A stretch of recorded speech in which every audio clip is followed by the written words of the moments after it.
I want to also let you know that we have already started the planning phase. This year, by state statute, they tripled the number of schools that they will identify in the state as being in, they used to have the lowest 100 schools, of which we never had one in the lowest 100 schools and still would not have one in the lowest 100. But the lowest 300, they tripled that. So that formula is different than the school grading formula, and I need to make sure you're aware of how that was calculated. The lowest 300 schools are elementaries, and it is based on reading scores only. Not math, not science, not writing, reading only. And what they looked at is they looked at reading proficiency and they looked at learning gains in reading only. So when you see the lowest 300 schools, you will see schools in that listing that have grades all over the place. There are schools that are in the lowest 300 that may have a school grade of a B or a school grade of a C, or a school grade obviously lower. Schools that we have that fall into that category, we are in the process right now.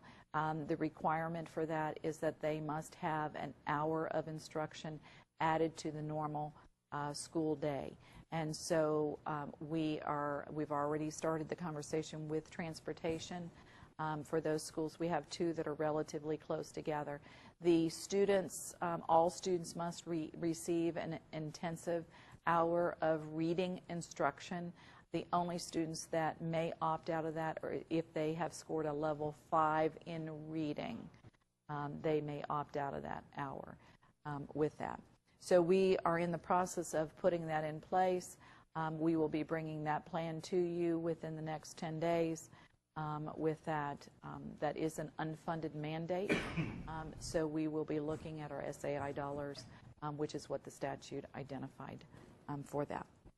So I wanted you to be aware of that.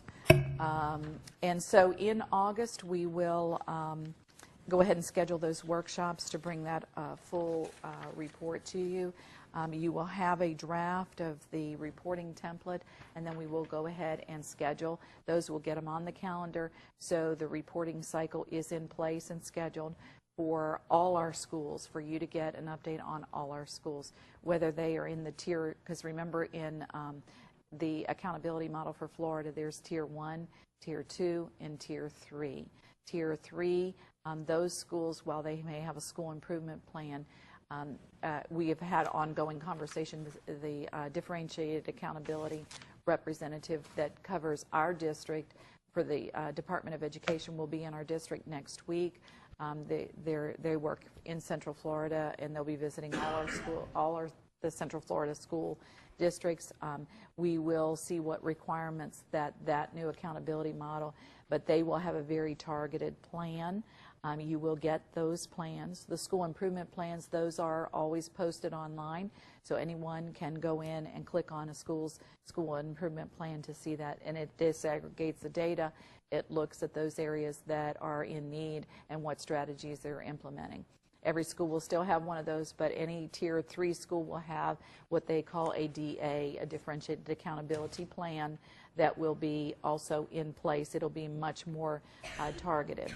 At that point in time, that will be next week, we'll have those completed. Then we will be bringing back to you the following week in that setting any additional support or resources that will be needed as a result of those plans.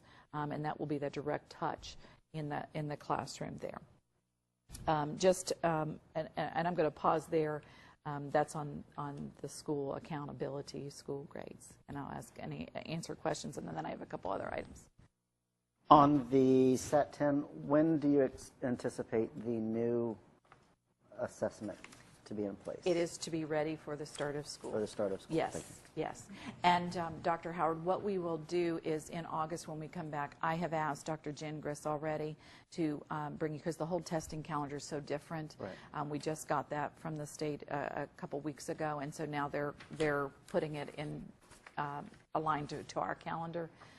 There, and so we will be bringing that to you as well. That'll be ready for the start of school, because we'll be distributing that to our schools to get ready, but we will bring that to you so you'll have that.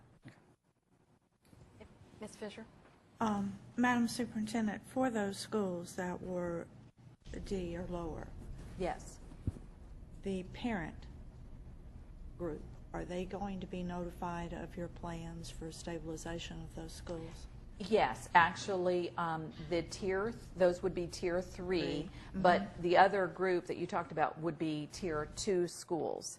And so there's different requirements for Tier 2 schools as there are Tier 3 schools. The Tier 3 schools, those are a very targeted, very structured plan, and actually the academic services, teaching and learning, they will be working specifically with those 4 principals immediately. And yes, there will be a plan on how that rolls out to their SAC, their PTOs, and all their parents. Okay.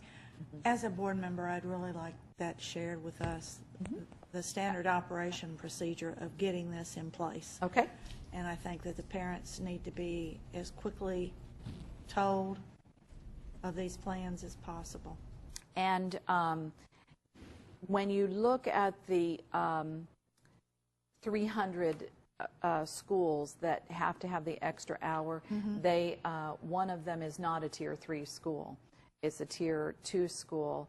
So those schools that are impacted, that will be going out here within the next 2 weeks. So there'll be a very targeted structure plan because the bell schedule will change for those schools as well.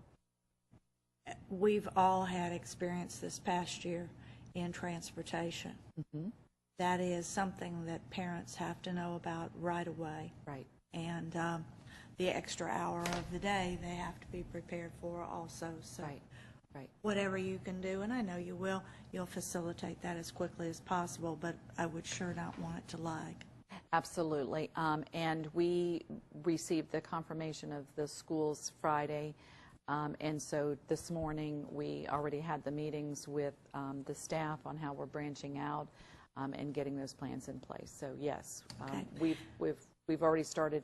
We started the planning financially a couple weeks ago, and we just didn't know who. I want to thank David Christensen for calling me, and I thought that he did a very good explanation, and I'm glad to hear he's going to be out and about. Yes, That's terrific. Absolutely. Thank you. on Okay, one and second. Wait a minute, Grant. Yeah. Bill, you got any comments on this? Thank you. It was shared to me prior to me being on the board that with the lower performing schools, from time to time, they would have the administrator come in and they would make a presentation to the board. Does that fit in any yes, of this model? yes, yes. Oh, okay. That's it.